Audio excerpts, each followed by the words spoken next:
Hungary یورپی union کا پہلا ممبر ملک تھا جس نے چین کی تیار کردہ سائنوفارم ویکسینز وصول کیں۔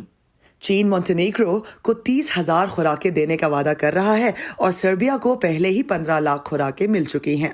خطے پر نظر رکھنے والوں کا کہنا ہے کہ انسانی حقوق کے مسئلے کو ایک طرف رکھتے ہوئے بالکنز کے خطے میں چین کی یہ کوششیں ویکسین ڈپلومیسی کی ایک شکل ہیں۔ مجھے لگتا ہے کہ اس کے طویل مدتی نقصانات ہوں گے کہ یورپ نے اپنے آپ کو زیادہ تر ایک ایسے فریق کی حیثیت سے پیش نہیں کیا جو اس خطے کی مدد کر سکتا ہے۔ ہم سب دیکھ رہے ہیں کہ کس طرح سربیا نے روس اور چین کا رخ کیا اور تمام ویکسینز خریدیں۔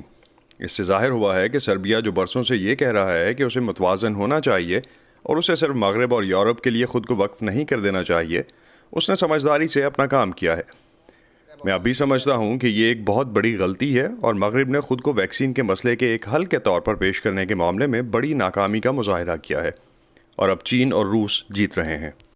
بوسنیا اور ہرزیگوینا میں اس کے 2 علاقوں میں سے صرف ایک میں ہی ویکسینز شروع ہوئی ہیں۔ روایتی طور پر روس کے نزدیک واقع جمہوریہ سربسکا نے روسی سپوتنک ویکسین کی ایک چھوٹی سی مقدار حاصل کی اور مستقبل میں مزید حاصل کرنے کا ارادہ رکھتا ہے۔ ان کا چین سے ویکسین خریدنے کا معاہدہ پہلے ہی ہو چکا ہے۔ بوسنیا کے دوسرے خطے فیڈریشن آف بوسنیا ہرزیگوینا نے صرف کوویکس سسٹم پر انحصار کیا اور اسے ابھی تک ویکسین کی ایک بھی ڈوز نہیں ملی ہے۔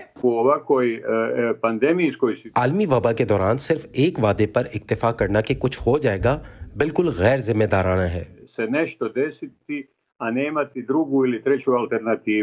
لیکن کچھ ماہرین کو اس بات کی پریشانی ہے کہ مغرب میں تیار کردہ ویکسینز کے برعکس ان ویکسینز کے معیار کے بارے میں معلومات کم ہے۔